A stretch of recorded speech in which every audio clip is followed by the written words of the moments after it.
64ാമത് സംസ്ഥാന സ്കൂൾ കലോത്സവത്തിന് ഇന്ന് സമാപനമാവുകയാണ്. തൃശ്ശൂരിൽ നടക്കുന്ന കലാമാമാങ്കത്തിൽ കലാകിരീടം ആര് ചൂടുമെന്ന ആകാംക്ഷയിലാണ് എല്ലാവരും. കലോത്സവത്തിന്റെ ആവേശത്തിന് മാറ്റുകൂട്ടാൻ സമാപന സമ്മേളനത്തിൽ മുഖ്യാതിഥിയായി ഇന്ന് മോഹൻലാലും എത്തും. ഇന്ന് വൈകുന്നേരം 4 മണിക്കാണ് സമാപന സമ്മേളനം നടക്കുക. നിഖിലാണ് കലോത്സവ നഗരിയിൽ നിന്ന് നമുക്കിപ്പം തത്സമയം ചേർന്നത്. നിഖിലെ, ഗുഡ് മോർണിംഗ്. അങ്ങനെ പറഞ്ഞ് ഒരാഴ്ചയൊക്കെ ഷൂന്ന് പോയി. ഇന്നിപ്പം കലോത്സവം അവസാനിക്കുന്ന ദിവസവുമാണ്. ഇനിയിപ്പോൾ എനിക്ക് തോന്നുന്നു 8 ഐറ്റവും മറ്റോ ഉണ്ടെന്ന് തോന്നണം അല്ലേ ഇന്നത്തെ മത്സരത്തിന്. അപ്പം എങ്ങനെയാണ് പോയിന്റ് നിലയൊക്കെ? ഇഞ്ചോടിഞ്ച് തന്നെയാണോ? തൃശ്ശൂരാകുമോ? തൃശ്ശൂരിന്റെ കയ്യിൽ കപ്പ് ഇരിക്കുമോ അതോ കണ്ണൂർ കൊണ്ടുപോകുമോ എന്നൊക്കെ അറിയാൻ എല്ലാവർക്കും ആകാംക്ഷയുണ്ട്.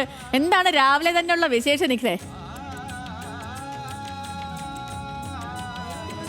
Sethu, good morning. രാവിലത്തെ വിശേഷങ്ങൾ ഇന്ന് എന്തായാലും കലോത്സവം സമാപിക്കുന്നു എന്നുള്ളതാണ്. നമ്മൾ തൃശ്ശൂരിൽ നിന്നാണല്ലോ സംസാരിക്കുന്നത്. ഈ തൃശ്ശൂരിൽ പൊതുവെ പൂരമാണ് തൃശ്ശൂരിൻ്റെ മുഖമുദ്ര എന്ന് പറയുന്നത്.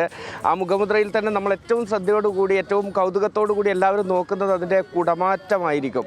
ഈ പാറമേക്കാവും തിരുവമ്പാടിയും മാറി മാറി പല കുടകൾ ഉയർത്തുന്നു. അത് കണ്ടു നിൽക്കുന്നവർക്കൊരാവേശമാകുന്നു. അതിൻ്റെ അവസാനം എന്താണ്, ആരാണ് മികച്ചു നിൽക്കുക എന്നുള്ളതാണ് തൃശ്ശൂർ എല്ലാ പൂരക്കാലത്തും ബാക്കി വയ്ക്കുന്ന ഒരു ചോദ്യം. അതുപോലെ ഏതായാലും കണ്ണൂരും തൃശ്ശൂരും അത്തരമൊരു ചോദ്യം ബാക്കി വെക്കുന്നു. വെറും 7 പോയിന്റിൻ്റെ വ്യത്യാസമാണുള്ളത്. 8 ഇനങ്ങൾ പൂർത്തിയാകാനുണ്ട്. അപ്പോൾ സേതു ഈ പറഞ്ഞതുപോലെ അവസാന നിമിഷം വരെയും ആർക്ക് കപ്പ് എന്ന ചോദ്യം അവിടെ ബാക്കിയുണ്ടാകും.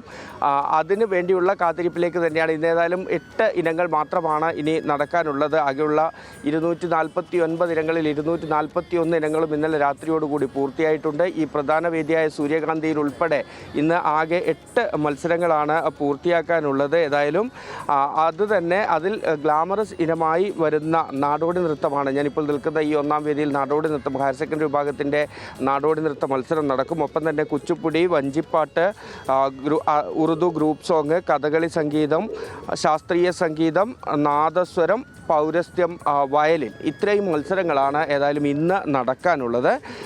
സേതു പറഞ്ഞതുപോലെ തന്നെ ഏറ്റവും ആവേശത്തോടു കൂടി എല്ലാവരും കാത്തിരിക്കുന്ന കാര്യം തൃശ്ശൂരാണോ കണ്ണൂരാണോ എന്നുള്ളതാണ്. ഒരുപക്ഷെ നേരത്തെ കോഴിക്കോടും കണ്ണൂരും തമ്മിൽ വലിയൊരു മത്സരം നടന്നു. പക്ഷേ കോഴിക്കോട് ഇപ്പോൾ 4ാം സ്ഥാനത്തേക്ക് നീങ്ങുന്നതാണ് ഇപ്പോൾ നിലവിലെ ഒരവസ്ഥ. പോയിന്റ് നിലയിലേക്ക് വന്നാൽ 990 പോയിന്റുകളാണ് കണ്ണൂരിനുള്ളത്. തൊട്ടു പിന്നിൽ 7 പോയിന്റുകളുടെ വ്യത്യാസത്തിൽ 983 പോയിന്റുകളുമായി തൃശ്ശൂരുണ്ട്.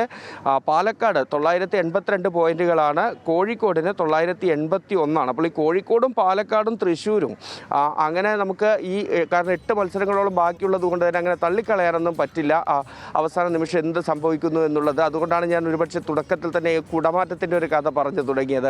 ഈ കുടമാറ്റത്തിൽ എപ്പോഴും സർപ്രൈസുകൾ ഇരുവിഭാഗവും ഒളിപ്പിച്ചു വെക്കുന്നത് നമ്മൾ കാണാറുണ്ട്. അങ്ങനെ ഈ മത്സര ഇനങ്ങളിൽ ഈ ടീമുകളെല്ലാം തന്നെ, ഈ ജില്ലകളെല്ലാം തന്നെ അവർ പരമാവധി മികച്ച പ്രകടനം കാര്യമായിട്ട് വരാം. അപ്പൊ നോക്കാം, ഇഞ്ചോടിഞ്ച് പോരാട്ടമാണ്. ആരെ കയ്യിൽ കപ്പ് ഇരിക്കുന്നു. പിന്നെ ഈ കപ്പ് എടുക്കുന്നതിലൊന്നും അല്ലല്ലോ കാര്യം, നമ്മൾ അതിൽ പങ്കെടുക്കുക, മത്സരിക്കുക അല്ലേ, അതൊക്കെയാണല്ലോ ഇതിൽ ഏറ്റവും വലിയ കാര്യം.